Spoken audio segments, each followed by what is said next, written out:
আল্লাহ সুবহানাহু ওয়া তাআলা কিছু বান্দাকে দেখে লজ্জা করবেন, আল্লাহ পাক লজ্জা করবেন, তাদেরকে শাস্তি দিতে আল্লাহ লজ্জা করবেন, তাদেরকে শাস্তি দিতে আল্লাহ পাকের লজ্জাবোধ হবে।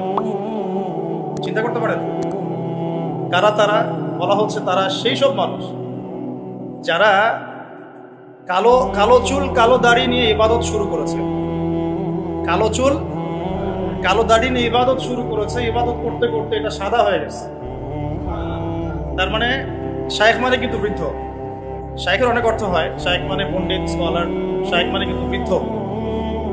আমরা দোয়া করি আল্লাহ পাকের কাছে, আল্লাহ পাক আমাদেরকে সব দিক থেকেই সুস্থতার সাথে আল্লাহর ইবাদত করতে করতে শায়েখ হওয়ার তৌফিক দান করেন, আমিন।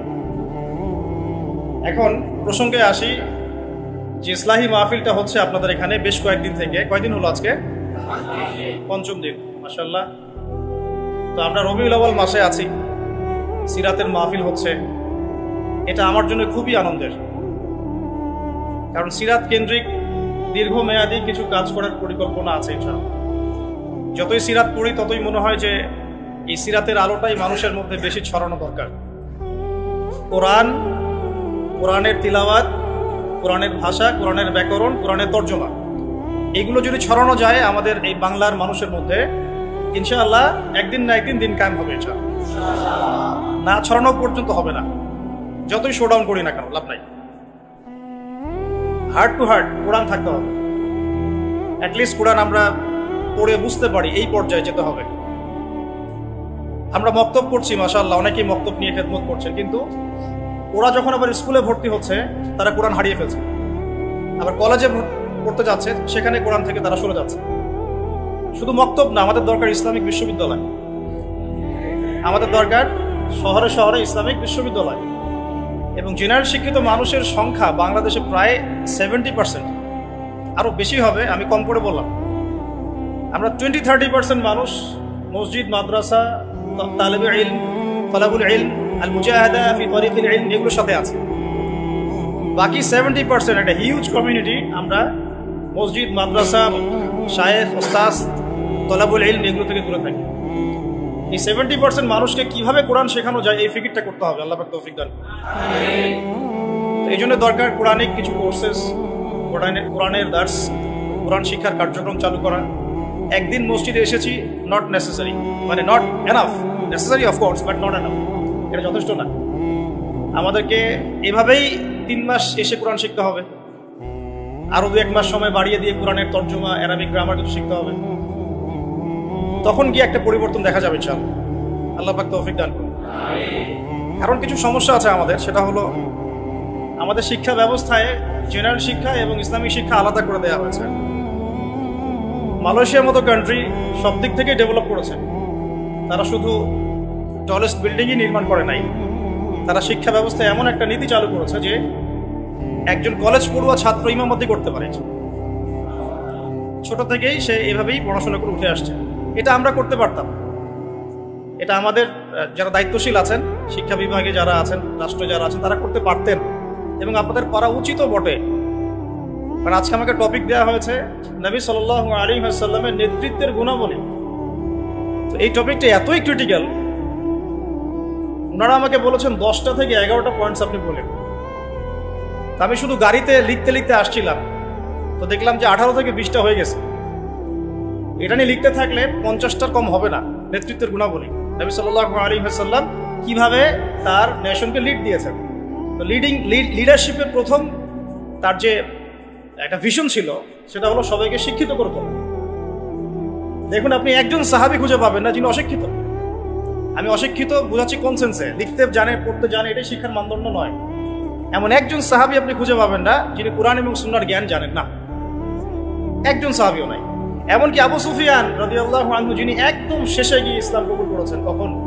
ওই যে মক্কা বিজয়ের আগে আগে, তিনিও শেষ বয়সে যখন রোমকদের সাথে যুদ্ধ করছিলেন, ইয়ারমুকের যুদ্ধ, সেই যুদ্ধে কিন্তু তার একটা বড় ভূমিকা ছিল।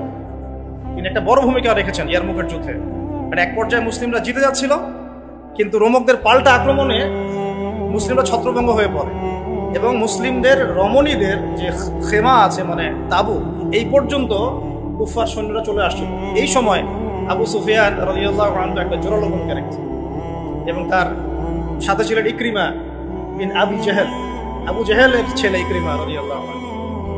মানুষের লাইফটা আসলে কেমন, যার বাবা জাহান্নামী তার ছেলে জান্নাতি। আর ইকরিমা রাদিয়াল্লাহু আনহু বলছিলেন যে কাজালতু রাসূলুল্লাহি ফি কুল্লি মাওতিন, আমি সারা জীবন রাসূলের এগেইনস্টে যুদ্ধ করেছি, আর আজকে কে আছো আমার সাথে মৃত্যুর বায়াত করতে পারো, কে আছো আমার সাথে মৃত্যুর বায়াত করতে পারো। তারপর তিনি আগ্রাসী আক্রমণ চালিয়ে রোমকদের যে দুর্গগুলো, মানে শেল, ওদের তো যুদ্ধ নীতি খুব উন্নত ছিল, সেগুলো ভেদ করে সামনে চলে যান। এটা টার্নিং পয়েন্ট ছিল ইয়ারমুকের যুদ্ধে। আমি যেটা বলছিলাম, আমাদের টপিক ইয়ারমুকের যুদ্ধ না, যে আবু সুফিয়ান রাদিয়াল্লাহু আনহু শেষ বয়সে ইসলাম কবুল করার পরেও মসজিদে বসে বসে কান্নাকাটি করতেন আর বলতেন যে হাদা কালামু রাব্বি, হাদা কালামু রাব্বি, এটা আমার রবের কালাম, এটা আমার রবের কালাম। আপনি একজন সাহাবীও খুঁজে পাবেন না যিনি কোরআন এবং সুন্নাহর জ্ঞান থেকে দূরে ছিলেন। কিন্তু আমরা দুর্ভাগ্যজনক এখন অনেক ইসলামের জন্য জীবন দিতে চাই, বাট কোরআন পড়তে জানি না। আমার কথা মন খারাপ করেন না, আমরা ইসলামের জন্য জীবন দিতে চাই ঠিক, এই প্রেরণা আমাদের সবার মধ্যে একটু একটু কাজ করে, কম বেশি, কারো আবেগে কারো বিবেকে, বেশিরভাগ মানুষের আবেগেই করে। তবে নবী সাল্লাল্লাহু আলাইহি ওয়াসাল্লাম আবেগী নবী ছিলেন না, তিনি খুবই ডিপ্লোম্যাটিক পারসন ছিলেন। তিনি বুঝে কাজ করতেন, কি করতে যাচ্ছি, কেন করতে যাচ্ছি। আমরা ওদিকে আসছি ইনশাআল্লাহ। তো প্রথম পয়েন্টটা টাচ করতে চাই, শিক্ষার মধ্যে কোরআন ঢোকাতে হবে। এখন যারা আমরা শিখতে পারি নাই দীর্ঘদিন, আমরা কি করবো? এই 60-70% জেনারেল কমিউনিটির জন্য কোরআন শিক্ষার কার্যক্রম চালু করবো ইনশাআল্লাহ। আপনাদের সার্বিক সহযোগিতা চাই এবং অংশগ্রহণ চাচ্ছি। কিছু কিছু নতুন নতুন কোর্সেস আসছে এখন, এগুলো দিয়ে মোটামুটি 6 মাসের মধ্যে কোরআনের বেসিক নলেজ শেখানো যায়, অ্যারাবিক গ্রামার শেখানো যায়। আমি এগুলো নিয়ে ঘাটাঘাটি করছি আলহামদুলিল্লাহ। এই কোরআনের মধ্যেই আলহামদুলিল্লাহ মাত্র 200 থেকে 250টা মাসদার আছে, ফেল আছে, যেগুলো দিয়ে কোরআনের প্রায় 40,000 শব্দ তৈরি করা যায়। 40,000 শব্দ। আর এই কোরআনুল কারীমে মোট শব্দ আছে 78,000, প্রায় 78,000, এক্স্যাক্টলি 77,800টা, প্রায় 78,000। এই 78,000-এর মধ্যে 40,000 শব্দ আপনি মাত্র 250টা মাসদার থেকে বের করতে পারবেন। এগুলো ওলামায়ে কেরাম বুঝবেন আর কি, আমি জাস্ট টাচ করছি। মানে কোরআন নিয়ে অনেক থিসিস গবেষণা হচ্ছে, অনেক কোর্সেস লঞ্চ করা হচ্ছে।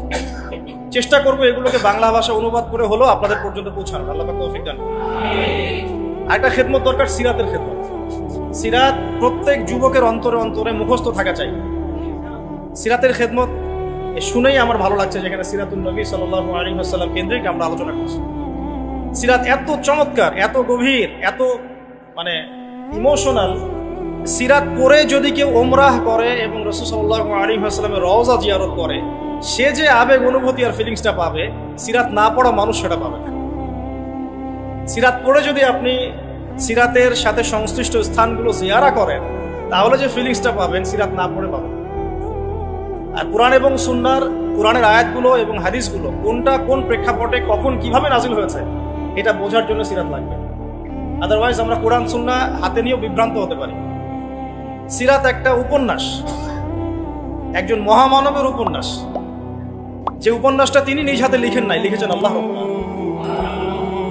সিরাত একটা উপন্যাস, এটা সেই ব্যক্তি লিখেননি যাকে নিয়ে সিরাত, বরং এটা লিখেছেন তার রব আল্লাহ রাব্বুল আলামিন। সিরাতুন নবী সাল্লাল্লাহু আলাইহি ওয়াসাল্লাম। সিরাতের অনেক পার্ট আছে, সিরাত এবং দাওয়াত, সিরাতের আলোকে দিন কায়েম, সিরাতের আলোকে সুন্নাহ, সিরাতের আলোকে আসবাবুন নুজুল, অনেক পার্ট হতে পারে। সিরাতের আলোকে গাজওয়া, সিরাতের আলোকে সারিয়া, সিরাতের আলোকে জিহাদ, সিরাতের আলোকে দাওয়াত, অনেক কিছু হতে পারে। তো আমরা চাচ্ছি সিরাতের একটা প্যানেল তৈরি করতে, সিরাত বিশেষজ্ঞ প্যানেল।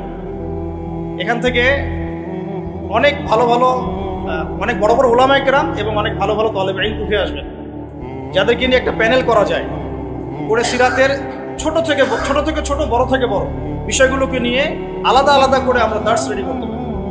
সিরাতের উপরেই দেখা গেল 50টা দার্স, ঠিক আছে? তো আমার নিয়ত আছে, আপনারা দোয়া করবেন আল্লাহ পাক যেন তৌফিক দান করেন। এবং সিরাত নিয়ে কাজ করতে ইচ্ছুক এমন যুবক ভাই বা যারা তালেবে ইলম আছেন বা যারা এখনো পড়াশোনা করছেন বা উলামায়ে কেরাম যদি এগিয়ে আসেন, পরামর্শ দেন, আমি খুব উপকৃত হব। আল্লাহ পাক তৌফিক দান করবেন।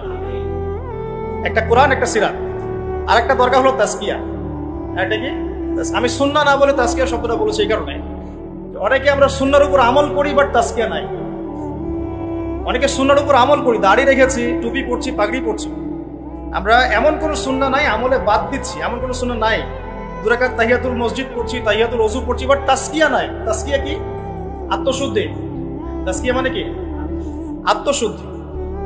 আর তাজকিয়া যে আমাদের নাই এটা বোঝার জন্য অনলাইন যথেষ্ট।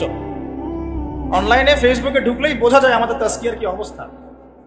এখানে অনেক সময় একজন আলেম আরেকজন আলেমকে যে ভাষায় গালি দিচ্ছেন, তাতে আপনারা পরকালে আল্লাহর কাছে কি জবাব দিবেন সেটা চিন্তা করতে হবে। তাজকিয়ার সাথে এগুলোর কি সম্পর্ক? বাবা মা ভাই বোন জ্ঞাতি গোষ্ঠী তুলে গালি দিয়ে ধুয়ে দিচ্ছে। তো যদি ওলামায়ে কেরামদের কেউ এই কাজগুলো করে থাকেন, তাহলে সাধারণ জনগণ কি করবে? কাদেরকে দেখে তারা শিখবে ইসলাম? ইস্যু পাগল হয়ে গেছে আমরা। মন চাইলে একটা কমেন্ট করে দিলাম, মন চাইলে একটা গালি দিয়ে দিলাম, মন চাইলে একটা শেয়ার দিয়ে দিলাম। এটার পরিপ্রেক্ষিতে উম্মার মধ্যে যে বিভক্তি বাড়ছে এবং প্র্যাকটিসিং মুসলিমদের সম্পর্কে জেনারেলদের যে একটা বিরূপ ধারণা সৃষ্টি হচ্ছে, আর যারা ইসলামের দিকে আসতে চায় ওরাও আসার আগে আবার চিন্তা করছে 10 বার যে বাবা যাবো কি যাবো। তো আমাদের দরকার নেই, আমাদের চরিত্র পরিশুদ্ধ করতে হলে তাজকিয়া দরকার। তাজকিয়া মানেটা কি? অনেকে এটাকে সুফিজমের সাথে সম্পৃক্ত করে দেন। সুফিজম, তাজকিয়া এগুলো ইসলামের কোনো শত্রু নয় না। এটা মানুষকে আধ্যাত্মিকত্ব শেখায়, বরং সুন্নাহর উপর আমল করার একটা প্রেরণা তৈরি করে এবং মনটাকে পরিশুদ্ধ করে। ধরেন আমি সারাদিন অনেক সুন্নাহর উপর আমল করছি, কিন্তু আমার এক ভাইকে আমি হিংসা করি। আর হিংসা এখনকার অনলাইনের জগতে ফরজ। হিংসা না করলে কেউ অনলাইনে টিকতে পারবে না, তাকে হিংসা করতেই হবে। যেমন সুদ না খাইলে কেউ অর্থনীতি চালাতে পারে না, সুদ এখন ফরজ হয়ে গেছে। ঠিক এইরকম অবস্থা, আল্লাহ মাফ করো। তো আমি যদি সুন্নাহর উপর আমল করি কিন্তু আপনাকে হিংসা করি, তাহলে লাইলাতুল বারার মতো রাত্রেও আমি ক্ষমা পাচ্ছি না। আল্লাহ পাক বলছেন সবাইকে আল্লাহ মাফ করে দিচ্ছেন এই হিংসুক ব্যতীত। তাহলে তাজকিয়া কি? আত্মশুদ্ধি। এটা আজকের টপিক না, আমি বলছি 3টা জায়গায় ফোকাস করতে হবে খুব বেশি। কোরআনের শিক্ষা স্পেশালি জেনারেলদের মধ্যে, কারণ মক্তব মাদ্রাসা শেখানো হচ্ছে বাট জেনারেলরা পাচ্ছেন না। এবং শিক্ষাটাকে সহজ করে দেওয়া, সহজলভ্য করা, সহজ করা, যাতে ঘরে ঘরে হার্ট টু হার্ট আমরা কোরআনটা পৌঁছাতে পারি। শুধু তিলাওয়াত নয়, তিলাওয়াতের সাথে অবশ্যই অর্থ বোঝা। শুধু তেলাওয়াত করলে অবশ্যই নেকি পাবেন আপনি, প্রত্যেক হরফে 10 নেকি করে, কিন্তু এটাতে কোরআনের হক পরিপূর্ণ আদায় হয় না, কোরআনের মূল মেসেজটা আমরা পাচ্ছি না। আর 2 নাম্বার হচ্ছে সিরাতের শিক্ষা, সিরাতের ব্যাপক প্রচার প্রসার। আর 3 নাম্বার তাজকিয়া, সুন্নাহ ভিত্তিক জীবনযাপন এবং তাজকিয়া। তাজকিয়ার জন্য দরকার আত্মশুদ্ধিওয়ালা মানুষের সহবত। আত্মশুদ্ধিওয়ালা মানুষের সহবত, এই মানুষ খুঁজে বের করা একটা চ্যালেঞ্জ। এই মানুষগুলো খুঁজে পেতে হলেও তাকদীরের একটা ভালো ভাগ্য লাগবে। কারণ দিন শেষে বুঝতে পারছি যে কেউ যদি জাহেল থাকে এটাও তাকদীরেই ছিল, কেউ যদি হকপন্থী আলেমের সহবত পেয়ে যায় এটাও তাকদীরেই ছিল। কিছু করার না, এটা তাকদীর। কেউ পাবে কেউ পাবে না, কিন্তু চেষ্টা যে করবে আল্লাহ পাক তাকে মিলাই দিতেও তো পারেন। দিন দিন এরকম আত্মশুদ্ধিতে পরিপূর্ণ ওলামায়ে কেরামদের সংখ্যা কিন্তু কমছে। আপনি খেয়াল করেছেন? কমছে।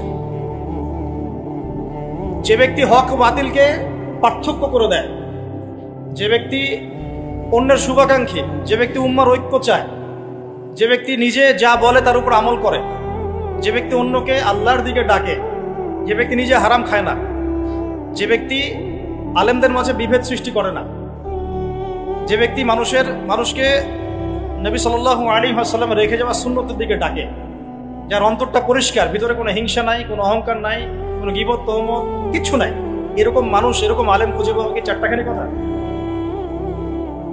আমার কথা শুনে আপনাদের ইগোতে লাগা উচিত নয়, আপনাদের চোখে পানি আসা উচিত। এই কথা 3টা ওলামায়ে কেরামদের জন্য। আমরা অনেক ওলামায়ে কেরামকে দেখেছি টাইটেল পাস, অন্তরটা হিংসা দিয়ে ভর্তি আছে। এতে আপনি ইগোতে নিয়েন না, বরং আপনার চোখ দিয়ে পানি পড়া উচিত। বিকজ আপনার হিসাব আগে হবে। 3 জন ব্যক্তিকে দিয়ে জাহান্নাম উদ্বোধন করা হবে, শহীদ, দাতা, দানশীল, আলেম। আমি এমন অনেক ওলামায়ে কেরামকে দেখেছি যাদের কথাবার্তা, চলাফেরা এবং ওঠা বসাতে অহংকার স্পষ্ট, কেবল অহংকার স্পষ্ট। আর আলহামদুলিল্লাহ আমি এমন অনেক ওলামায়ে কেরামের সোহবত পেয়েছি যারা আল্লাহর ওলি, যারা আল্লাহর ওলি। তো এখন এই পর্যন্ত যাওয়াটা আপনার জন্য চ্যালেঞ্জ। আল্লাহর কাছে অনেক দোয়া করতে হবে এবং নিজের অন্তরটাকে নিউট্রাল রাখতে হবে, কোনো দিকে বায়াসড হয়ে যাওয়া যাবে না। নিউট্রাল রাখলে ইনশাআল্লাহ তাহলে আপনি বুঝতে পারবেন যে কি হকের উপর আছে। আল্লাহ পাক আমাদের সবাইকে আত্মশুদ্ধিতে পরিপূর্ণ মানুষের সোহবত দান করুন, আমি আমাদেরকেও সেই আত্মশুদ্ধি অর্জন করার তৌফিক দান করুন। এই তিনটা জায়গায় খুব বেশি ফোকাস করা দরকার। সিরাত নিয়ে দুটো কথা বলে আমি আমার টপিকে আসছি। আজকে সবগুলো আলোচনা করব না, কারণ আপনাদের জন্য একটা সুখবর আছে, আমার জন্য সুখবর। ইনশাআল্লাহ আগামীকাল আমি আবার আসবো। যে অংশটুকু বাকি আছে এই অংশটুকু আমরা আগামীকাল শেষ করবো।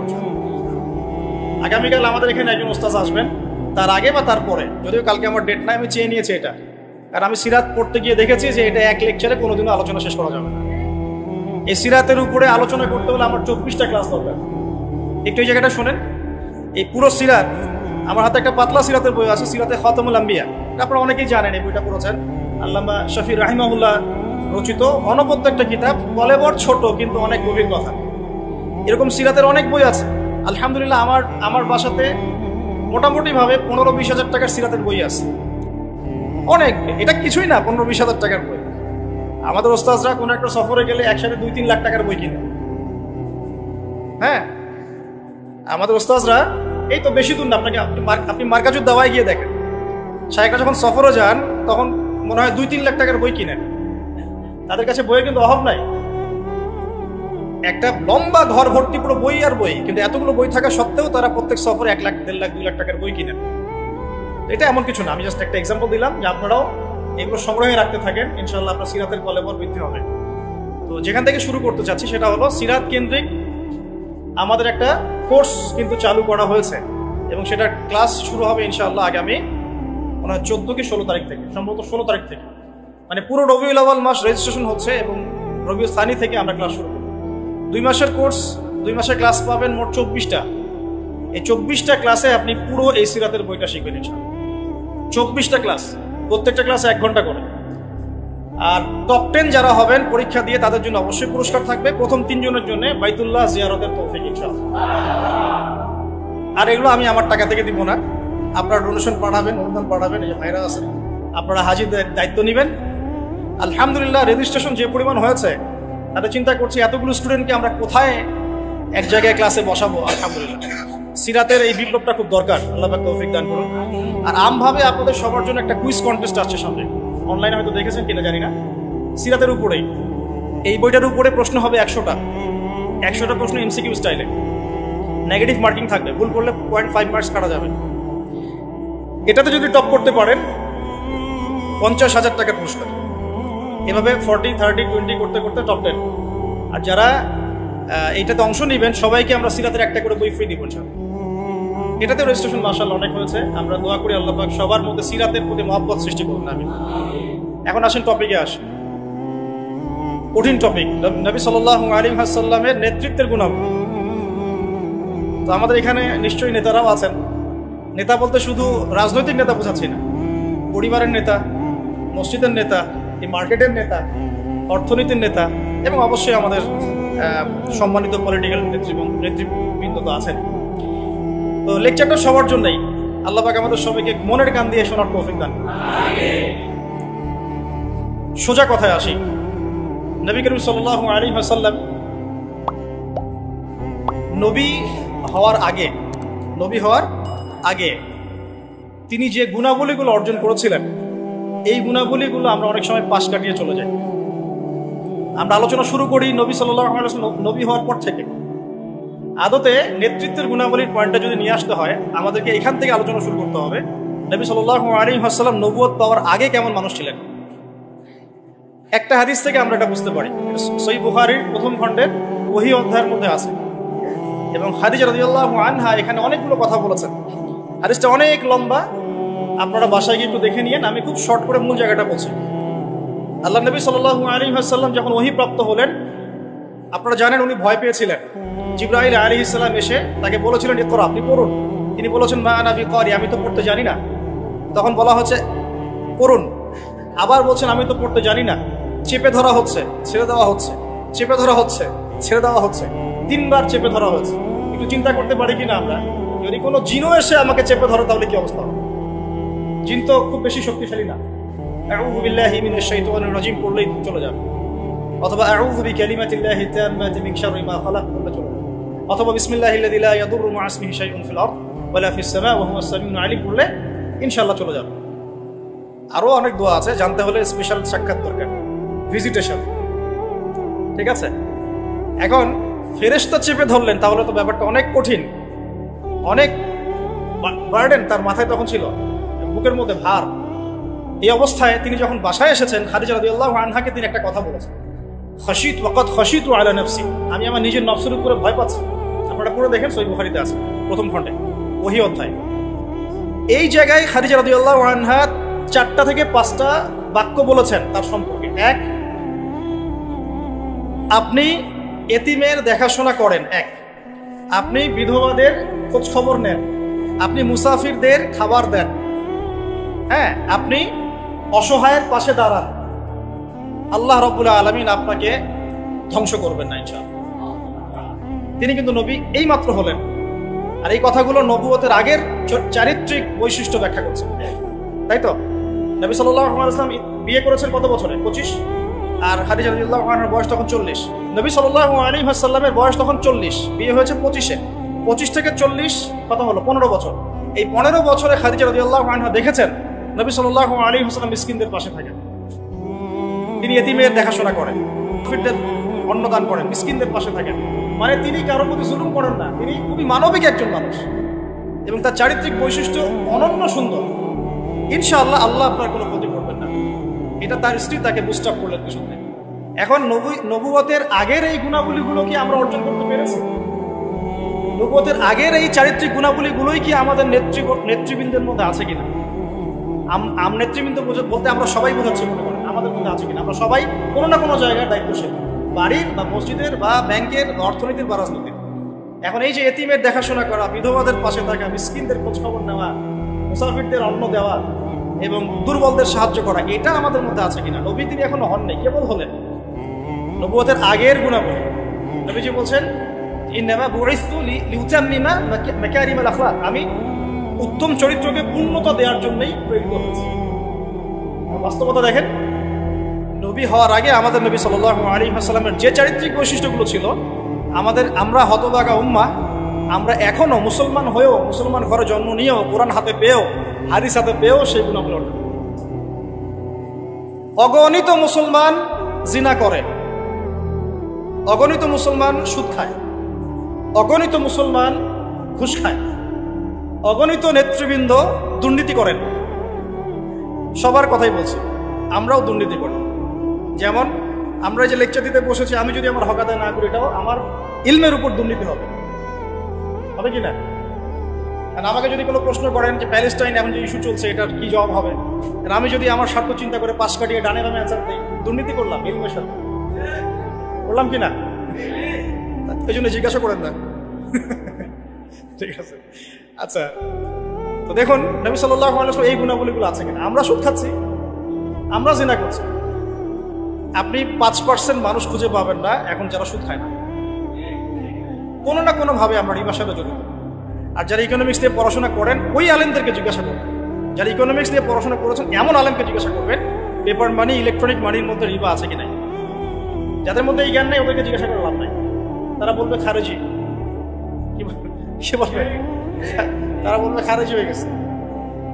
সুবহানাল্লাহ। যাই, আমরা দোয়া করি আল্লাহ পাক তাদেরকে তাসকিয়া দান। হয়তো বা বোঝে না, অথবা দুনিয়ার স্বার্থে কথা বলে। এখন আমরা জিনা করছি, উঠতে বসতে চলতে ফিরতে, বাসে, অটোতে, উবারে, এইখানে সবখানে। আমি বলেছি আমার আশঙ্কা, আমি ঢাকা শহরেরই বাসিন্দা, এখন তাকদীর আমাকে এখানেই মিলাই দিছে, কিভাবে জানি। আসলে আল্লাহ রাব্বুল আলামিন মানুষের কি পছন্দ করে। আমি একসময় অহংকার করে 2 দিন বলেছিলাম, মনে হয় মনে আছে, যে আমাকে ফ্রি একটা ফ্ল্যাট দিলেও ঢাকাতে আমি থাকবো না। এটা আমি বলেছিলাম আজকে থেকে 5 বছর আগে, 6 বছর। আল্লাহ রাব্বুল আলামিন হয়তো এই কথাটা পছন্দ করেন, কারণ আল্লাহ পাক কারো কি অহংকার এরকম শক্ত কথা পছন্দ করেন না, মেবি, আল্লাহ ভালো জানে। তো আল্লাহ পাক এইখানেই আমাকে শ্বশুর বাড়ি দিয়ে দিয়েছে, থাকবে না মানে থাকতেই হবে। আর আলহামদুলিল্লাহ এখানে এসে দেখলাম যে মাশাআল্লাহ বাংলাদেশের অনেক বরেণ্য ওলামায়ে কেরাম এই শহরকে কেন্দ্র করে কাজ করেন। তাদের সোহবত যদি না থাকতো আমি শহরে থাকতাম।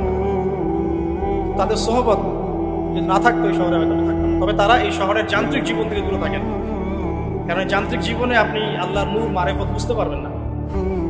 তারা যদি এইরকম বিজি লাইফ লিড করতেন তাহলে আমরা এরকম কিতাবগুলো পেতাম। এখন খেয়াল করে দেখবেন এখানে জন্ম নিয়ে কতজন আলেম হয়েছে, এই শহরে জন্ম নিয়ে বাই বর্ন ঢাকায় জন্ম নিয়ে কতজন আলেম হয়েছে, যারা ওলামায়ে কেরাম তারা বাহির থেকে এসে এই শহরকে আলোকিত করছে। বুঝতে পারছেন কি বিষয়টা? এখন দেখুন আমরা সব জায়গায় জেনা করছি, আমার আশঙ্কা ঢাকা শহরে যদি কোনো বড় ভূমিকম্প হয় বা ছোট হয় জেনার পাপের কারণে। আল্লাহ পাক আমাদেরকে হেফাজত করবেন। আর আমি আজকে আরো বেশি কনসিয়াস এবং ভয় পাচ্ছি এই কথাটা বলতে, যে যদি আল্লাহর কোনো গজব চলে আসে তখন ভালো মন্দ কোনো মানুষ ছাড় পাবো না, আমরাও ছাড় পাবো না, ভালো মানুষ মনে হয় ছাড় পাবো এমন না। কারণ আজকে সকালে আমি একটা কিতাব পড়ছিলাম, আল্লামা হুসাইন আহমদ মাদারী রাহিমাহুল্লাহ, আপনার নাম শুনেছেন নিশ্চয়ই, ওলামায়ে দেওবন্দের একজন নক্ষত্র। তার একটা কিতাব আছে শেষ খলিফার পদধ্বনি, বলছেন শেষ খলিফার পদধ্বনি, ইমাম মাহাদিকে নিয়ে লিখেছেন উনি, মাশাআল্লাহ। এই কিতাবটার পাণ্ডুলিপি পাওয়া গেছে প্রায় 75 বছর পরে, হারিয়ে গিয়েছিল এটা। কারণ তাকে ওই ইতালির পাশে মালটা একটা জায়গা আছে, ওখানে ব্রিটিশরা নির্যাতন করেছিল, নিয়ে গিয়ে ওইখান থেকে হারিয়ে গেছে।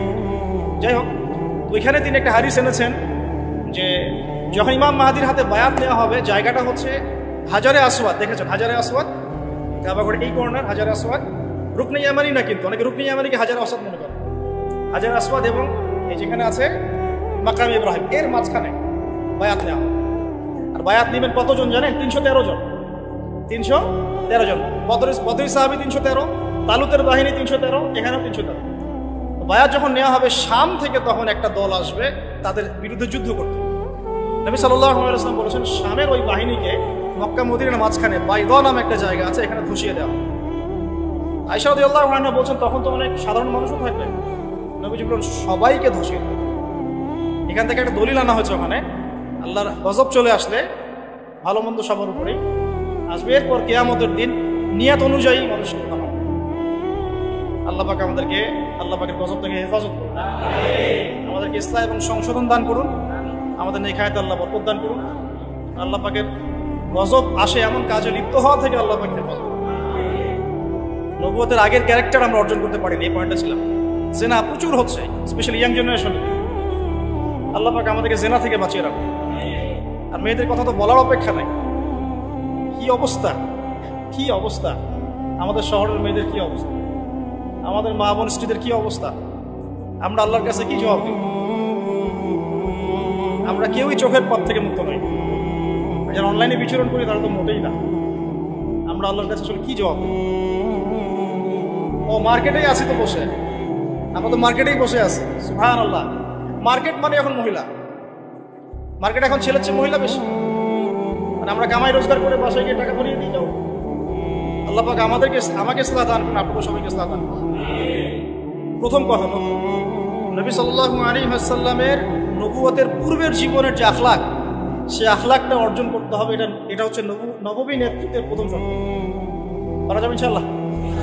তাহলে আমরা এখন বেসিক কিছু কাজ করি। দেখুন, মুসলমানের দোকানে আমরা যেতে মাঝে মাঝে ভয় পাই, ঠকায় দেয় কি।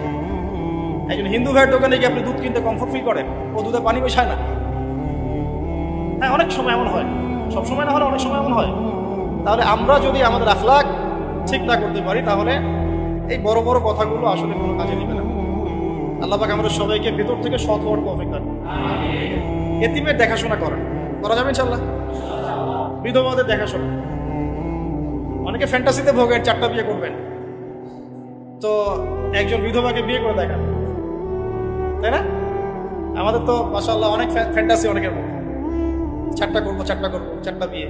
তো একজন বিধবাকে করে দেখান, একজন তালাক প্রাপ্তাকে করে দেখান, একজন এতিমকে করে দেখান, তারপরে বোঝা যাবে ইসলাম কতটুকু বুঝেছে।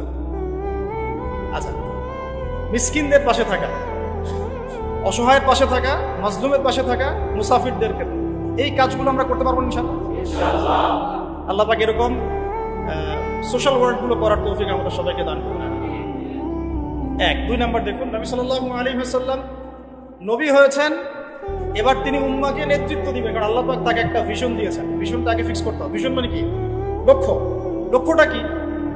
লক্ষ্যটা এক বাক্যে হচ্ছে আমি, আপনি, আমরা সবাই নবী সাল্লাল্লাহু আলাইহি ওয়াসাল্লামের ক্ষেত্রে পুরো উম্মাহ আমরা যেন দুনিয়াতেও সফল হই, পরকালে জান্নাতে যাই।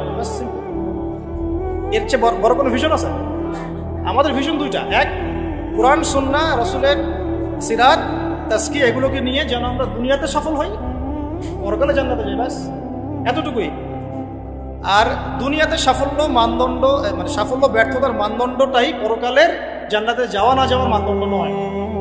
দুনিয়াতে কেউ যদি কিছু ব্যর্থ হয়, দারিদ্রতায় থাকে, অভাবে থাকে, ইত্যাদি ইত্যাদি, তাহলে এর মানে এই না দেশে জান্নাতে যেতে পারে। কিন্তু আল্লাহ পাক আমাদেরকে পাঠিয়েছেন, এই শরিয়া দিয়েছেন, নবী সাল্লাল্লাহু আলাইহি ওয়াসাল্লামকে পাঠিয়েছেন, কোরআন সুন্নাহ দিয়েছেন দুটো। একটা হচ্ছে আমরা যেন দুনিয়াতেও দাপটের সাথে চলতে পারি, বিজয়ী হতে পারি, বিজয়ী উম্মাহ হতে পারি, এবং পরকালে যেন আমরা জান্নাতে যেতে পারি। That's all. এটা আমাদের ভিশন। তো এই ভিশনটা নবী সাল্লাল্লাহু আলাইহি ওয়াসাল্লামের ছিল কি ছিল না? এখন এটাকে বাস্তবায়ন করার জন্য আল্লাহ নবী সাল্লাল্লাহু আলাইহি ওয়াসাল্লাম নিজে হিমসেলফ তিনি নেতৃত্ব দিয়েছেন কিনা? দিয়েছেন কিনা? প্রথমে দেখিয়েছি আপনাকে আগের ক্যারেক্টার। ওই আগের ক্যারেক্টারগুলো কি পরে নাই হয়ে গেছে? ওই ক্যারেক্টারগুলো আরো বেশি দীপ্তমান হয়েছে। কোনটা? আরো বেশি দীপ্তমান হয়েছে। এখন ওহী আসার পরে নবী সাল্লাল্লাহু আলাইহি ওয়াসাল্লাম প্রথম যেটাতে ফোকাস করলেন সেটা হলো ইলম অর্জন করা এবং অন্যকে ইলম শেখানো। আর আল্লাহ নবী সাল্লাল্লাহু আলাইহি ওয়াসাল্লাম আল্লাহর কাছ থেকে ইলম শিখছেন। এটা ইলম না কোরআন? এটা ইলম নয় কি? এটা আল্লাহর পক্ষ থেকে দেয়া ইলম, ওহী, এবং এর সাথে হিকমা দেওয়া হয়েছে, মানে সুন্নাহ। তো কোরআন এবং সুন্নাহ আল্লাহ পাক তাকে শেখাচ্ছেন এবং নবী সাল্লাল্লাহু আলাইহি ওয়াসাল্লাম এটা তার উম্মাহকে শেখাচ্ছেন। তাহলে একজন সফল নেতার গুণাবলী হবে এই মানবিক গুণাবলীগুলোর সাথে সে নিজে ইলমের ধারক বাহক হবে এবং সমাজে আলো ছড়িয়ে দিবে জ্ঞানের। এটাই হচ্ছে একজন নেতার আদর্শ নেতার গুণাবলী, যে নিজে ইলমের ধারক বাহক হবে এবং জনগণের মধ্যে জ্ঞান ছড়িয়ে দেবে। আর এই জ্ঞানের ডেফিনেশনটা কি হবে তাহলে? শুধু কি বস্তুবাদী জ্ঞান, নাকি জ্ঞানের কোনো ডেফিনেশন আছে, সংজ্ঞা আছে? সংজ্ঞাটা আমরা কোরআন থেকে নেই। সংজ্ঞাটা আল্লাহ কোরআনে দিয়েছেন সূরা কাহফের মধ্যে। ওয়াকুলিল হাক্কু মির রাব্বিকুম ফামান শাআ ফালইউমিন ওয়া মান শাআ ফালইয়াকফুর। এই হক বা সত্যটা তোমার রবের পক্ষ থেকে আসে। সূরা বাকারা আছে ওয়াকুলিল হাক্কু মির রাব্বিকুম ফালা তাকুনান্না মিনাল মুমতারিন। হক আল্লাহর পক্ষ থেকে আসে, তুমি সন্দেহবাদীদের অন্তর্ভুক্ত হবে না। মানে হক, এই জ্ঞান, এই কোরআন যেটাই আপনি বলেন, এটা আল্লাহর পক্ষ থেকে আসে। তার মানে যেটা আল্লাহ পর্যন্ত আমাদেরকে পৌঁছায় সেটাই জ্ঞান। তাহলে জ্ঞান কোনটা? যেটা আমাকে আল্লাহ চিনাবে, আল্লাহ পর্যন্ত পৌঁছাবে। ইকরা বিসমি রাব্বিকাল্লাযী খালাক, এর মানে কি? পড়ুন আপনার রবের নামে যিনি আপনাকে সৃষ্টি করেছেন। মানে যে জ্ঞান আপনাকে আপনার স্রষ্টা পর্যন্ত পৌঁছায়, এটাই জ্ঞান। আর যেটা আমাদেরকে ওখান থেকে দূরে সরায় দেয় সেটা কি জ্ঞান? এখন মূল জ্ঞান তাহলে কি? কোরআন এবং সুন্নাহ। এটা আল্লাহ পাকের ওহীটাই মূল জ্ঞান। এর সাথে প্রাসঙ্গিক উপকারী যে কোনো ইলম চর্চা করা যাবে, তখন সেটা মেডিকেল সায়েন্স, ইঞ্জিনিয়ারিং, দর্শন, রসায়ন, পদার্থ, সাহিত্য সবই চর্চা করা যাবে, যতক্ষণ না সেটা কোরআন সুন্নাহর যে মূল ধারা, মূল নীতি এর সাথে সাংঘর্ষিক। আমার কথা কি বুঝতে একটু কষ্ট করা হচ্ছে? যতক্ষণ পর্যন্ত কোরআন এবং সুন্নাহর মূল ধারার সাথে, মূল নীতির সাথে এই জ্ঞানগুলো কন্ট্রাডিক্টরি না হবে, ততক্ষণ পর্যন্ত এটা চর্চা করা যাবে। এটা এখন আমরা নেশন ওয়াইজ দেখেন যে আমরা কি আসলে কোরআন এবং সুন্নাহর জ্ঞানটা প্রমোট করছি না অন্য বস্তুবাদী জ্ঞানটা প্রমোট করছি? নবী সাল্লাল্লাহু আলাইহি ওয়াসাল্লাম কি করেছেন? তিনি কি বস্তুবাদী জ্ঞানটাকে প্রমোট করেছেন বেশি, নাকি কোরআন সুন্নাহর জ্ঞানটাকে বেশি? তাহলে একজন সফল নেতার, সফল নেতৃত্বের প্রথম কাজ নিজে জ্ঞানের ধারক বাহক হওয়া এবং জনসাধারণ অনুসারীদের মধ্যে জ্ঞানের বিপ্লব ছড়িয়ে দেওয়া। ঠিক আছে ভাই? দুটা পয়েন্ট পেলাম। এখন আপনি খেয়াল করে দেখেন নবী সাল্লাল্লাহু আলাইহি ওয়াসাল্লাম নিজে তো এই পুরো মহাবিশ্বের, মানে আল্লাহ রাব্বুল আলামিনের বান্দাদের মধ্যে সবচেয়ে জ্ঞানী মানুষ, এবং তার অনুসারীদেরকে আপনি দেখেন একজন অনুসারী খুঁজে পাবেন না যিনি আছে নাই, বরং তারা শতাব্দীর পর শতাব্দী তাদের আলোর দুটি ছড়িয়ে আমাদের পর্যন্ত জ্ঞানটা পৌঁছে দিলেন। এই জ্ঞান কি মরে গেছে না এখনো জীবিত? এই হলো জ্ঞান। তাহলে আমরা যদি সফল নেতা হতে চাই, সফল নেতৃত্বের দাবি করি, তাহলে অবশ্যই আমাদেরকে জ্ঞানতাত্ত্বিক বিপ্লব সংগঠিত করতে হবে। এটার জন্য শুধুমাত্র বস্তুবাদী জ্ঞান যথেষ্ট নয়। যতক্ষণ না আমরা জেনারেল শিক্ষা, ইসলামিক শিক্ষাকে একত্রিত করে একটা নতুন কিছু করছি, ততক্ষণ পর্যন্ত এই জাতির, এই আমরা যারা স্বপ্ন দেখি যুবক যুবতী সোনামণিদেরকে নিয়ে, এটা বাস্তবায়িত হবে না। এটা বাস্তবায়িত হবে না। আমরা একটা জিনিস লক্ষ্য করছি, দেখুন, এটাও একটা নেগেটিভ বিষয়। এটাও ইগোতে নিয়ে না, ভাবতে হবে বিষয়টা। ইগোতে নিয়ে নেওয়া যাবে না, কথা শুনলে ভাবতে হবে। আমরা অনেকেই সমাজটাকে বিভক্ত করে ফেলছি, এবং এই বিভক্তটা করছি আমরা কিছু দাড়ি টুপিওয়ালা মানুষ। এটা আমি নিজেও ফেস করেছি।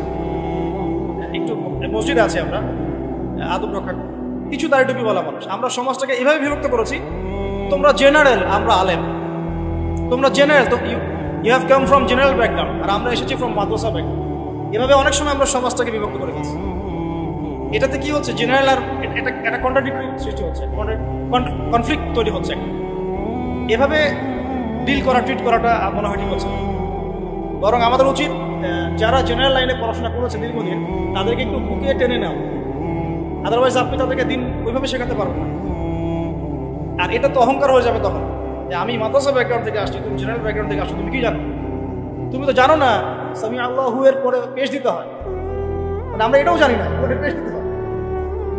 এভাবে আক্রমণ করা হচ্ছে যে ব্যাকরণে তো তুমি কিছুই জানো না, সামিআ আল্লাহু এর ওখানে পেশ দেওয়া লাগে, তো ব্যাকরণে কিছুই পড়ো নাই। নাহুসাব, এত অহংকারী হলেন কিভাবে, এত হিংসা কেন? এগুলো তো আমরা বক্তব্য করেছি আজকে থেকে 30 বছর আগে। এবং আমাদেরকে শেখানো হয়েছে প্রত্যেকটা ওয়ার্ডের হক আদায় করে বলার জন্য, এক একটা ওয়ার্ড, এক একটা শব্দের হক আদায় করে যেন উচ্চারণ করা। সুবহানাল্লাহ। তো আমরা অনেক সময় সমাজটাকে এভাবে বিভক্ত করে ফেলছি, অজ্ঞতা বশত, অহংকার বশত।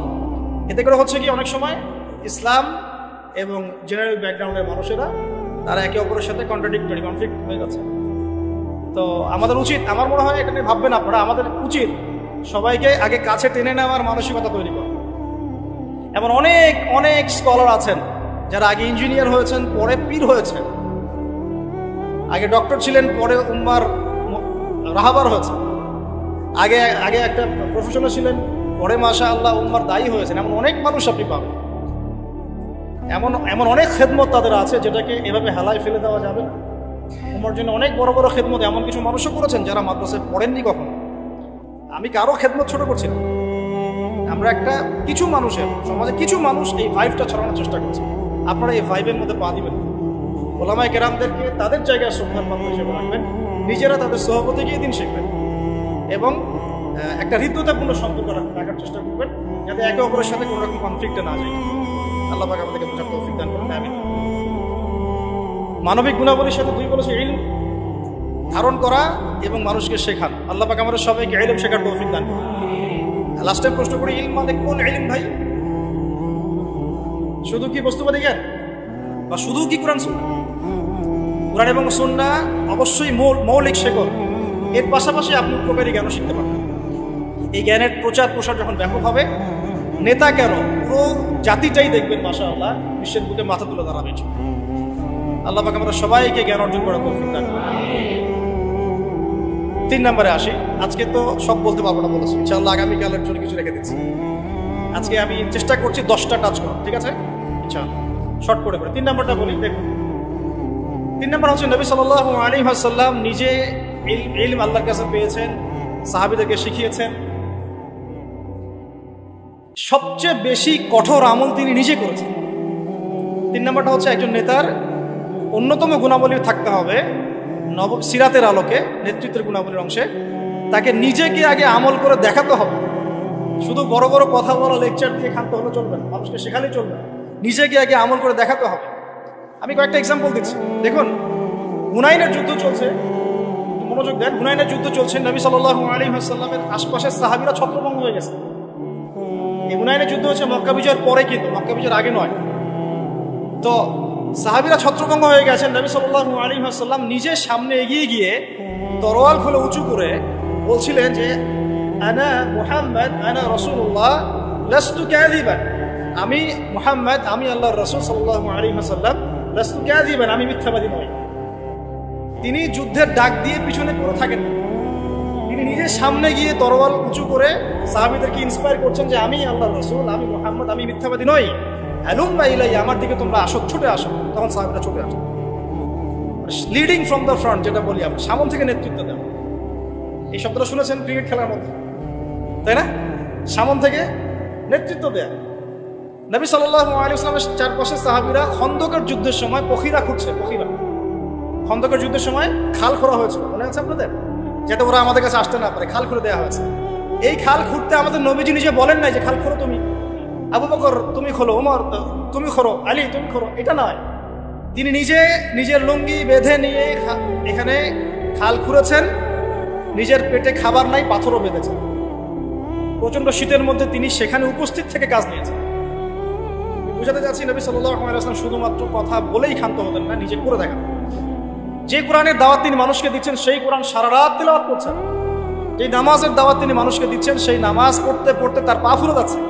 এমন না যে নামাজ আপনারা পড়েন, আমি পড়লাম না, আমি বললাম তাহাজ্জুদ পড়েন, আমি পড়ি না, আমি বললাম আপনারা বেশি বেশি নামাজ পড়েন, আমি নিজেই পড়ি না, এমন নেতা তিনি ছিলেন না। এখন আপনি মিলান দেখি আশপাশে, কথা কাজে মিল আছে এমন নেতা কোথায় পাবেন? কয়জন পাবেন? নিজে খালি বলছি, মানুষকে নিজে করে দেখাচ্ছি কত। এরকম অসংখ্য এক্সাম্পল দেওয়া যাবে। নবী সাল্লাল্লাহু আলাইহি ওয়াসাল্লাম বদর যুদ্ধে নিজের সামন থেকে নেতৃত্ব দিয়েছেন। নবী করিম সাল্লাল্লাহু আলাইহি ওয়াসাল্লাম মানুষকে অনাড়ম্বর জীবন যেমন করতে বলেছেন, নিজে কি বিলাসী জীবন যেমন করেছেন, তিনি নিজেও মাসের পর মাস তার বাসায় চুলা জ্বলছেন। এগুলো আমরা আসলে চিন্তা করতে পারবো না। আমাদের এত পরীক্ষা আল্লাহ পাক নিবেন, কারণ এগুলো যার ঈমান যত উঁচু তার পরীক্ষা তত বেশি হয়। নবী সাল্লাল্লাহু আলাইহি ওয়াসাল্লাম বাসায় তার খাবার নাই, খেজুর খেয়ে থাকছেন, অনেক সময় রুটি খাচ্ছেন জাইতুনের তেল দিয়ে, খুব রেয়ার গোশত খাচ্ছেন। নবী হওয়ার পরে তিনি 3 দিন টানা পেট ভরে খান না। তার মানে কি তিনি শুধু নিজে বড় বড় কথা বলেছেন না, নিজেও সেটা আমল করে দেখিয়েছেন? খেয়াল করে দেখেন, নিজে মানুষকে খালি বলেননি তোমরা দান সদকা করো, বরং যেই তার কাছে হাত পাতত তাকেই তিনি দান করে দিতেন। দান করতে করতে করতে এমন একটা অবস্থা, ঘরে আয়েশা রাদিয়াল্লাহু আনহা থেকে শুরু করে অন্য স্ত্রীদের কারো ঘরেই কোনো খাবার নাই। ঈদের দিন তার ঘরে খাবার নাই। আয়েশা রাদিয়াল্লাহু আনহা বলছেন যে ইয়া রাসূলুল্লাহ কিছু দিয়ে যান, আমরা ঈদের রান্না বান্না করব। নবীজি কিছু দিতে পারলেন না, সাল্লাল্লাহু আলাইহি ওয়াসাল্লাম। তিনি চলে গেলেন ঈদের নামাজ পড়াতে। ঈদের নামাজ পড়িয়ে বাসায় এসে দেখলেন রান্না বান্না হচ্ছে, মাশাআল্লাহ সবার ঘরে রান্না হচ্ছে। তিনি জিজ্ঞাসা করলেন খাবার করতে আসলেন। তখন তার স্ত্রীরা বললেন, আম্মা জান যারা ছিলেন রাদিয়াল্লাহু আনহা, আয়েশা রাদিয়াল্লাহু আনহা সম্পর্কে বলেছেন যে আপনি যখন চলে গিয়েছেন তখন উসমান বিন আফফান রাদিয়াল্লাহু আনহু তিনি প্রত্যেক স্ত্রীর ঘরে একটা করে উট পাঠিয়েছেন। আপনারা ব্যবসায়ীরা উসমান রাদিয়াল্লাহু আনহুর মতো হয়ে যান এবং দিনের জন্য আপনাদের এই অর্থবিত্ত যা আছে ঢেলে দেন। যে ব্যক্তি দুনিয়া গোছাবে আল্লাহ পাক তার পরকাল গোছাবে, যে ব্যক্তি পরকাল গোছাবে আল্লাহ তার দুনিয়া গুছিয়ে দেবেন। আর আল্লাহ নবী সাল্লাল্লাহু আলাইহি ওয়াসাল্লাম এরপর কি করেছেন জানেন? হাত তুলে দোয়া করেছেন। দোয়াটা আমি মুখস্থ করে রেখেছি, কারণ আমার ছেলের নাম উসমান, ওকে দেখলে আদর করতে হবে, দোয়াটা যেন করা যায়। আল্লাহুম্মা সাহহিল হিসাবা আলাল উসমান, আল্লাহুম্মা সাহহিল হিসাবা আলাল উসমান। আল্লাহ তুমি উসমান রাদিয়াল্লাহু আনহুর একদম সহজ হিসাব নিয়ে নেন। এই জন্য উসমান রাদিয়াল্লাহু আনহুর হিসাব হবে 3 নাম্বার। প্রথমে আবু বকর সিদ্দিক, তারপর ওমর ইবনে খাত্তাব, তারপর উসমান ইবনে আফফান, এবং তিনি যাবেন বের হয়ে চলে আসবেন। হিসাব সহজ নাই। ওই যে দোয়া নবী সাল্লাল্লাহু আলাইহি ওয়াসাল্লাম করেছেন একদিনের আমল, এরকম লাইফ ছিল তার। নবী সাল্লাল্লাহু আলাইহি ওয়াসাল্লাম নিজে করে দেখাতেন, খালি বলেননি দান করো। আর আমরা মাশাআল্লাহ ওয়াজ মাহফিলে এসে দেখি যে দান উঠাচ্ছে। আপনি কয় টাকা দান করেছেন? আপনি দেন 50, কে 50 দিবেন হাত তোলেন, বাস। আমি কিন্তু বলছি না আর কি, বাস 50 দিল, কে 20 দিবেন, কে 20 দিল, কে 10 দিবেন, 10 দিবেন। লাস্টে দেখা যায় যে আস্তে আস্তে নোট কমতে থাকে, 1000, কে 500 দিবেন। শেষে বলে ভাই খুচরাগুলো দেই, ভাই খুচরাগুলো দেই, খুচরাগুলো দেই, ভাই খুচরাগুলো দেই। এই হচ্ছে অবস্থা। তো ওই হুজুর কয় টাকা দিয়েছে? নিজের দান কি বুঝতে চাচ্ছি। আল্লাহ নবী সাল্লাল্লাহু আলাইহি ওয়াসাল্লাম কথার মানুষ ছিলেন না, নিজে কাজ করে দেখিয়েছেন। আমরা নামাজ পড়তাম 5 ওয়াক্ত, উনি 5 ওয়াক্ত। আল্লাহ নবী সাল্লাল্লাহু আলাইহি ওয়াসাল্লাম নামাজ পড়তেন 8 ওয়াক্ত। বলো কিভাবে? 5 ওয়াক্ত সালাত, তাহাজ্জুদ, এটাও একটা ওয়াক্ত ধরলাম আর কি। ইশরাক, চাশত, ইশরাক এবং চাশত সালাত দুয়া, দেখ কয়টা হচ্ছে? 8টা হচ্ছে। এছাড়াও যখনই ওযু করতেন নামাজ পড়তেন, যখন সময় পেতেন নামাজ পড়তেন। তিলাওয়াত তিনি শুধু নিজেই করতেন এমন নয়, মানুষের তেলাওয়াত শুনতেন। আপনারা ওই হাদিস জানেন, তিরমিজিতে আছে, আব্দুল্লাহ ইবনে আব্বাস রাদিয়াল্লাহু আনহু তেলাওয়াত শুনতে শুনতে তার চোখ দিয়ে পানি পড়ছে। তো বললে অনেক কথা বলা যাবে, মোট কথা হচ্ছে এমন একটা আমল নাই যেটা তিনি শুধু বলেছেন নিজে করেন। একদম তাসবিহ তাহলিল থেকে শুরু করে, জিকির আজকার থেকে শুরু করে জিহাদ দিন কায়েম পর্যন্ত শুধু বলেন নাই, করে দেখিয়েছেন। একটা আমল তিনি শুধু বলেন নাই, করে দেখেন। তার মানে আদর্শ নেতৃত্ব হতে হলে আমাদেরকে কথা শুধু বললেই হবে না, কাজ করে দেখাতে হবে। খালি বড় বড় গরম গরম রাজনৈতিক ভাষণ দিতে দিয়ে লাভ নেই, বরং কথা কাজ করে দেখাতে হবে। সমৃদ্ধি কাকে বলে, উন্নতি কাকে বলে, অগ্রগতি কাকে বলে, একটা নেশনের ডেভেলপমেন্ট কাকে বলে? শুধু মিলস, ইন্ডাস্ট্রিজ, ফ্যাক্টরিজ আর ফ্লাইওভার এগুলোর মানদণ্ড নয়। আপনি যদি ভুটানকে দেখেন, সেখানে এত এগুলো পাবেন না, ইন্ডাস্ট্রিয়াল রেভলিউশন পাবেন না, বাট তারা সুখী, হ্যাপি। তারা হ্যাপি, তারা কেউ না খেয়ে মরে, হ্যাপি। আমরা অনেক বড় বড় কথা বলি, অনেক কিছু বলি, আমি ওগুলো নিয়ে কনফ্লিক্টেও যেতে চাই না, তর্ক করতে যাচ্ছি না, কিন্তু আপনারাও জানেন ভালো করে কথা কাজে মিল নাই। এবং সত্যি কথা এটাই যে আমরা যা বলছি তা আসলে করছি না, আমরা খেয়ানত করছি। আল্লাহর কাছে জবাব দিতে হবে, আল্লাহর কাছে জবাব দিতেই হবে। যেই হোক না কেন উপরে, যেই আসুক না কেন, তাকেই আল্লাহ পাক জিজ্ঞাসা করবেন, পুরো নেশনের হিসেব তাকে দিতে হবে।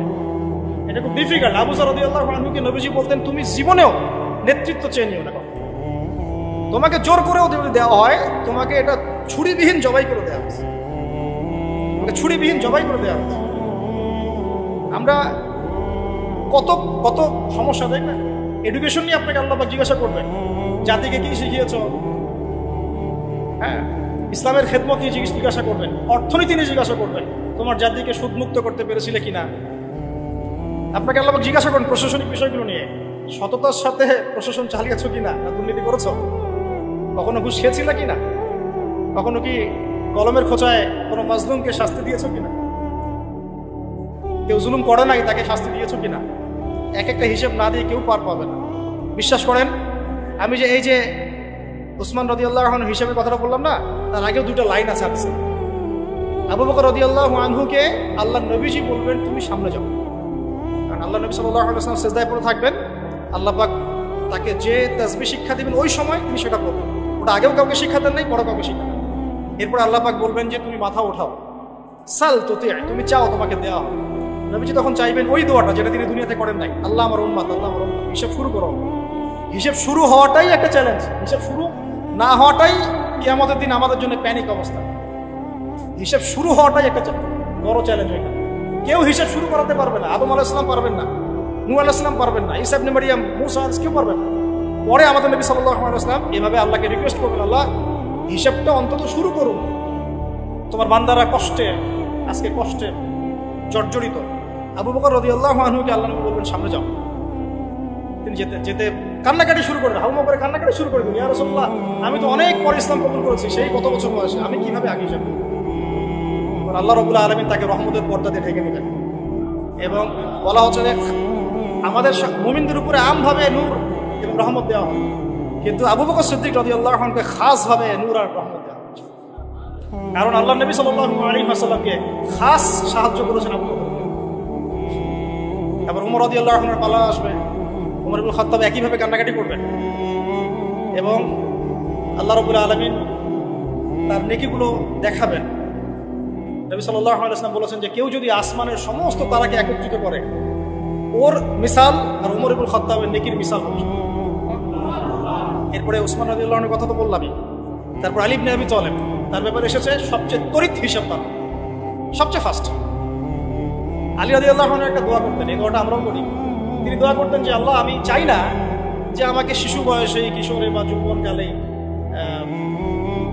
কোনো একটা অঘটন হলো বা দিনের জন্য কোনো একভাবে আমার ইন্তেকাল হয়, এটা আমি পছন্দ করি না। এটা আলী রাদিয়াল্লাহু আনহু করতেন। বরং আমি চাই দিনের জন্য আমি খেদমতের পর খেদমত করতে থাকি এবং কষ্টের পর কষ্ট সহ্য করতে থাকি এবং শেষে গিয়ে শাহাদাত লাভ করি। ঠিক আল্লাহ রাব্বুল আলামিন তাকে ওইভাবেই মৃত্যু দিয়েছে। যে আল্লাহ পাক সম্পর্কে মানুষ যে ধারণা রাখবে, আল্লাহ পাক তাকে সেটাই দিয়েছে। আমরা দোয়া করি আল্লাহ পাক আমাদের সবাইকে যেন তার ইবাদত করতে করতে দাড়ি সাদা করার তৌফিক দান করেন এবং আল্লাহর রাস্তায় শাহাদাত দান করেন। তো এখন আসুন, সম্ভাবনা আছে তো? সম্ভাবনা আছে।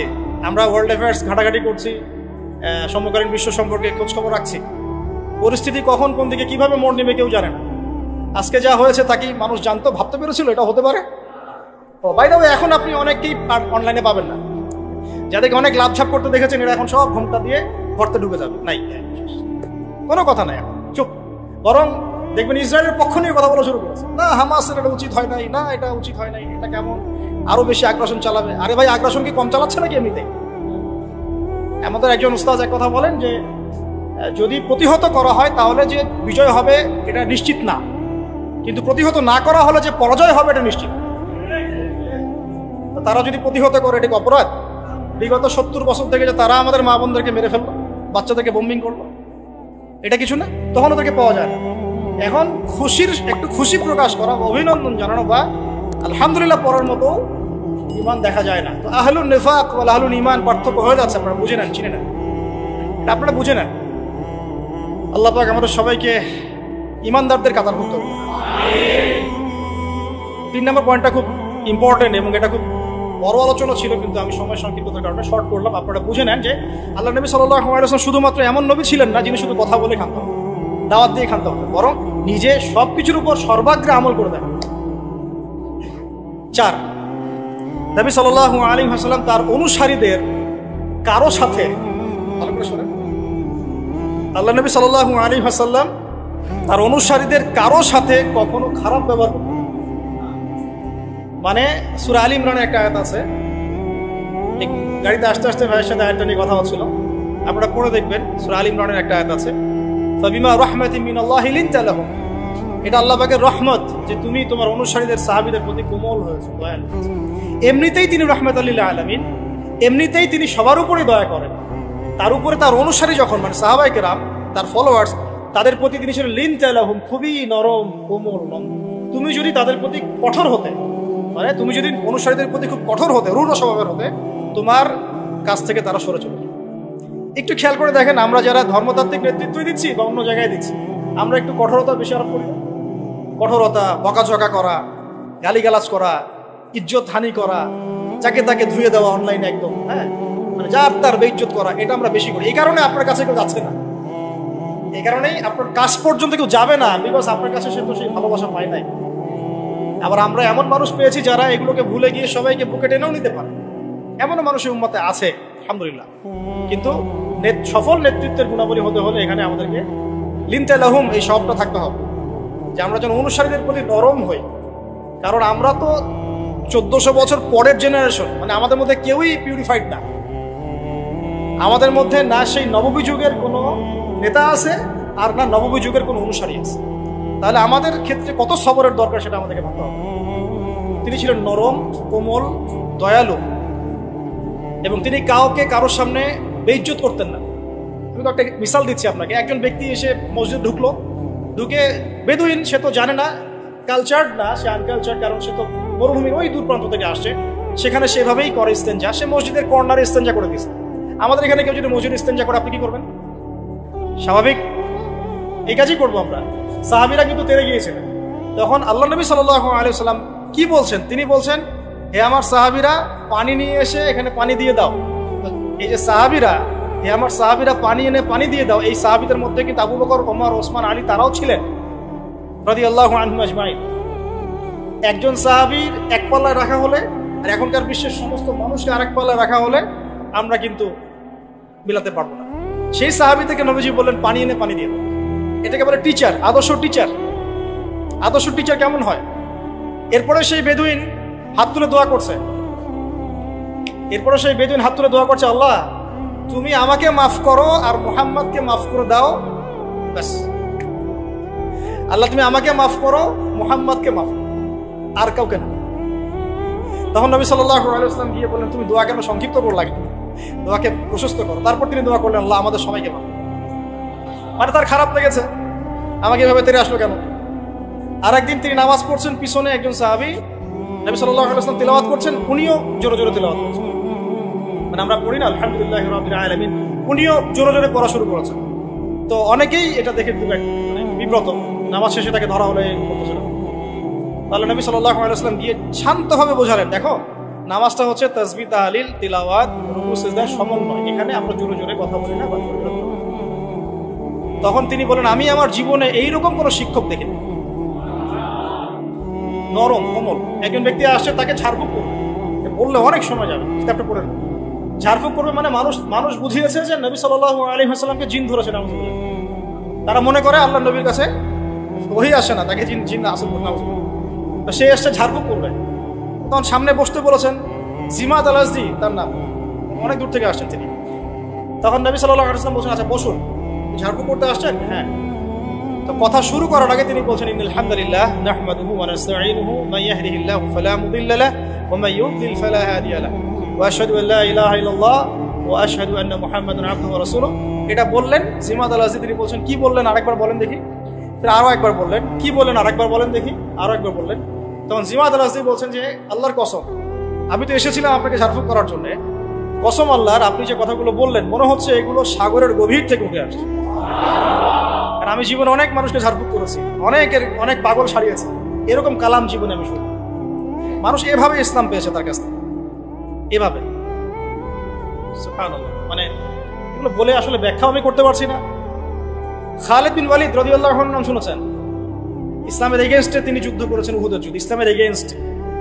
এবং উমরা, যে হুদায়বিয়ার পরের যে উমরা, তার আগ পর্যন্ত তিনি কিন্তু ইসলাম কবুল করেন নাই। উমরা করতে এসে নবী সাল্লাল্লাহু আলাইহি ওয়াসাল্লাম বলেছিলেন, একটা চিটকুটে লিখে দিয়েছেন, খালি একজনকে তারা লিখিয়েছেন যে কতই না ভালো হতো যদি খালিদ তুমি ইসলাম কবুল করতে, এতটুকু। তার ভাই এই চিঠিটা তাকে পৌঁছে দিয়েছেন। এই একটা সেন্টেন্স খালিদ রাদিয়াল্লাহু আনহুর কলিজার মধ্যে এমন প্রভাব বিস্তার করেছে, নিজের পায়ে হেঁটে গিয়ে মদিনায় ইসলাম কবুল করেছে। আমর ইবনে আস রাদিয়াল্লাহু আনহু তিনিও তার সাথে ছিলেন। আর আমর ইবনে আস রাদিয়াল্লাহু আনহু যখন বলছেন যে ইয়া রাসূলুল্লাহ, আমরা ইসলাম কবুল করতে আসছি, আমরা অনেক গুনাহ করে ফেলেছি জীবনে আপনার বিরুদ্ধাচরণ করে, আল্লাহর কাছে দোয়া করেন আমাদেরকে যেন মাফ করে দেন। এইভাবে তার ব্যবহার দিয়ে, তার চরিত্র দিয়ে, তার নম্রতা দিয়ে মানুষ ইসলামের প্রতি আকৃষ্ট হয়েছে। কারণ আপনি আর আমি যদি আমাদের প্রেক্ষাপটের সাথে মেলাই, তাহলে কি দেখতে পাবো? সত্যি কি সেই চরিত্র আমাদের মধ্যে আছে, সেই নম্রতা, সেই বিনয়? আমরা তো একজন আরেকজনকে মানে যা ইচ্ছা তাই বলি, যা ইচ্ছা তাই, মানে বাবা মা ভাই বোন জ্ঞাতি গোষ্ঠী আত্মীয় স্বজন কিচ্ছু বাদ নাই, গালিগালাজ। এগুলো ফার্স্টে কি এই কারণেই তো দিন বিজয় হচ্ছে না। শুধুমাত্র আমাদের সাধারণ মানুষের কথা বাদ দেন, যারা দিনের রিপ্রেজেন্টেটিভ, এইসব চেয়ার আমরা বসি, আমরা একে অপরের সাথে যে বিহেভটা করি, এটা তো সাধারণ মানুষ জানে না। আমি জানি, আমি আবু তোহা আদনান জানি কি বিহেভ করা হয়, কিরকম বিহেভ এই পর্যন্ত আমাকে সহ্য করতে হয়, যেটা আমি আসলে বলতে গেলে বেশি বলে ফেলবো, তখন আমার তাজকিয়া নষ্ট হবে। এই জন্য আমি চুপ আছি, বলতে গেলে বেশি বলে ফেলতে পারি। তবে এগুলো কোনোটাই নববী আখলাক না, এগুলো নববীতে আখলাক নাই। নবী সাল্লাল্লাহু আলাইহি ওয়াসাল্লামের সিরাত সুন্নাতের সাথে কোনো মিল নেই। এই কারণেই মানুষ দেখবেন আস্তে আস্তে কোনো কোনো ক্ষেত্রে আমাদের থেকে দূরে সরে যাচ্ছে। আর নবী সাল্লাল্লাহু আলাইহি ওয়াসাল্লাম অনুসারীদের প্রতি এত কোমল রহমদিল ছিলেন। সুবহানাল্লাহ, একজন সাহাবী একটা কুফরি কালিমা পড়ে আসছেন, তাকে প্রচন্ড নির্যাতন করা হচ্ছে, তার নাম আম্মার বিন ইয়াসির রাদিয়াল্লাহু আনহু। জোর করে একটা কালিমা আদায় করা হয়েছে, বল মুহাম্মদ ভালো না, বল মুহাম্মদ ভালো না সাল্লাল্লাহু আলাইহি ওয়াসাল্লাম। মার মার কিন্তু কঠিন জিনিস। এগুলো বললে অনেকে ইমান চাঙ্গা হয়, অনেকে ঠিক বলেন, দুটা মায়ের পিঠের উপর পড়লেই আর দেখবেন সব শেষ। কঠিন বিষয়, খুব কঠিন। যাদের এইসব অভিজ্ঞতা নাই তাদেরকে এসব বলেও লাভ নাই। যাই হোক, বাই দ্য ওয়ে, তো এই সাহাবী তখন বলে ফেলেছেন একটা কথা, মার সহ্য করতে না পারে, আর কাঁদতে কাঁদতে দৌড় দিয়ে তিনি নবী সাল্লাল্লাহু আলাইহি ওয়াসাল্লামের কাছে গেলেন। কোথায় আল্লাহর রাসূল, আমাকে নিয়ে চলো, আমি তার পা চুম খাবো।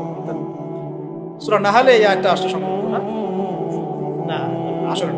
তো একটা হচ্ছে এরকম যে যাদের মন ইমানে পরিপূর্ণ, তাদেরকে যদি জোর করে এরকম কোনো কথা আদায় করা হয়, এতে তাদের কোনো ইমানের ক্ষতি হবে না।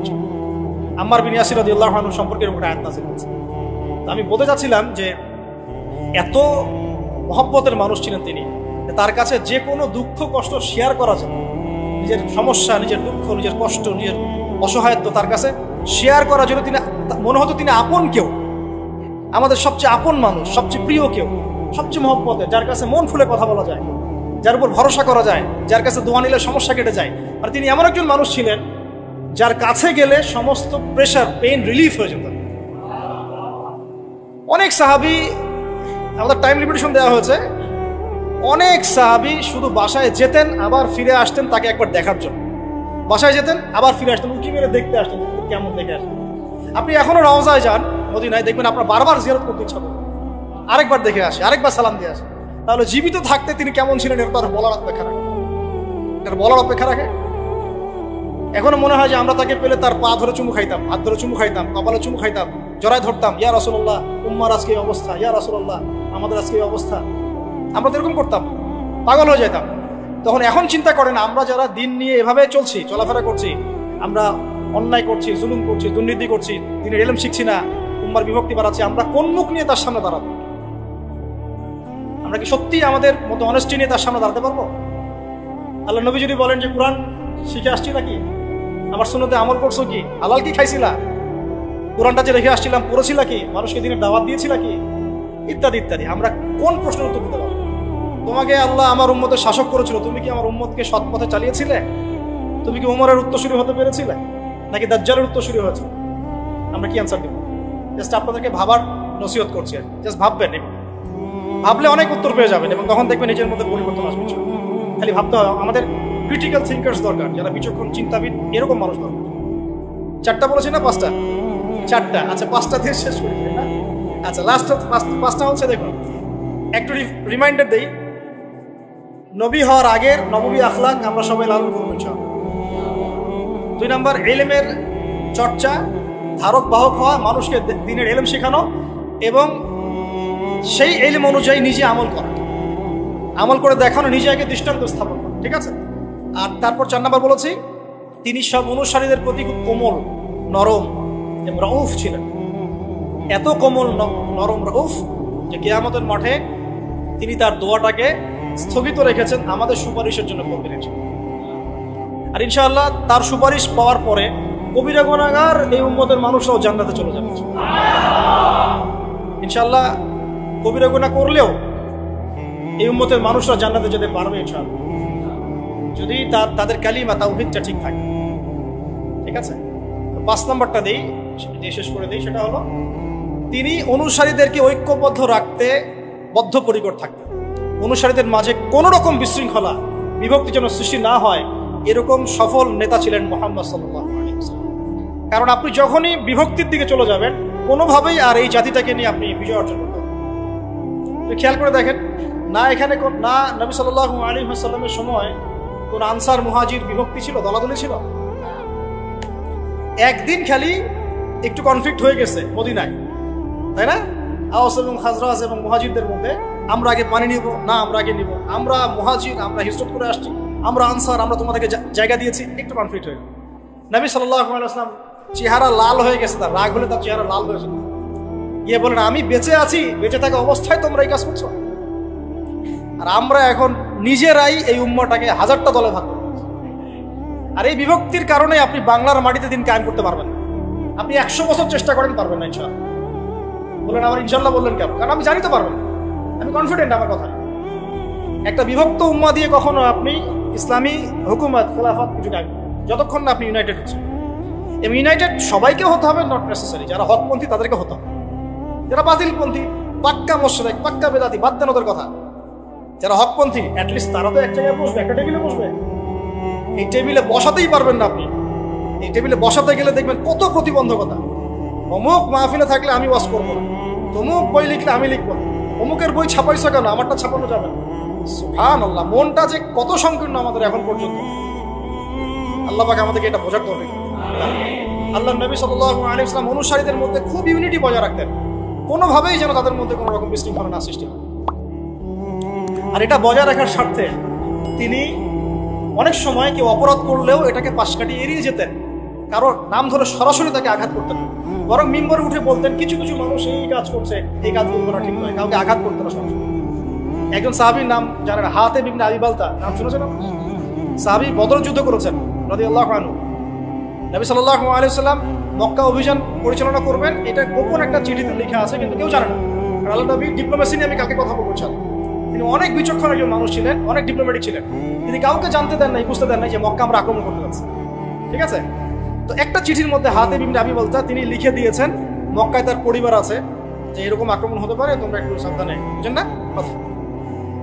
তো এখন এই চিঠিটা একটা মেয়েকে দিয়ে পাঠিয়ে দেওয়া হয়েছে। তো জিবরাইল আলাইহিস সালাম এসে তো খবর দিয়ে দিয়েছেন। সুবহানাল্লাহ।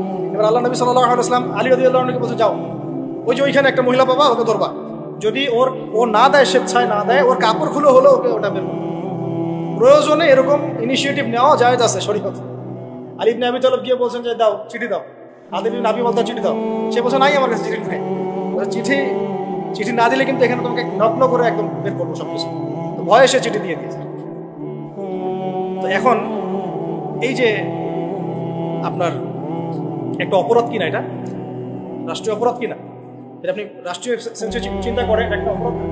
একটা গোপন তথ্য আপনি আগে নথিপত্র ফাঁস করলেন কেন? যে বলে না গোপন নথিপত্র ফাঁস হয়ে গেছে, নেগেটিভ কথা বলা শুরু করলো। যা রাসূলুল্লাহ তাকে শাস্তি দেওয়া দরকার, তাকে এই করা দরকার, সেই করা দরকার।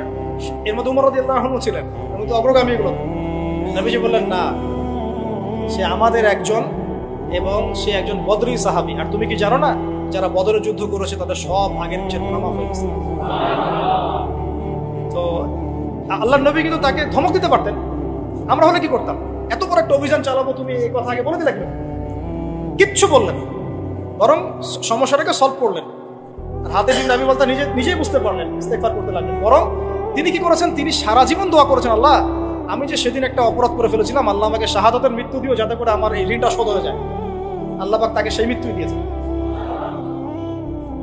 তিনি অনুসারীদের মাঝে ঐক্য রক্ষা করতেন, কাউকে অপদস্থ করতেন না, গালিমন্দ করতেন না, কারো দোষ সবার সামনে উন্মোচন করতেন না। আমাদের মধ্যে অনুসারী নেতা কারো মধ্যে এই নববী আখলাকটা নাই। আল্লাহ রাব্বুল আলামিন আমাদের সবাইকে এই নববী আখলাকগুলো অর্জন করার তৌফিক দান করুন। নবী সাল্লাল্লাহু আলাইহি ওয়াসাল্লামের নেতৃত্বের গুণাবলী সম্পর্কে আজকে আমরা 5টা 6টা পয়েন্টস আলোচনা করেছি। ইনশাআল্লাহ আগামীকাল আমরা আরো 6টা 7টা 8টা পয়েন্ট আলোচনা করব ইনশাআল্লাহ।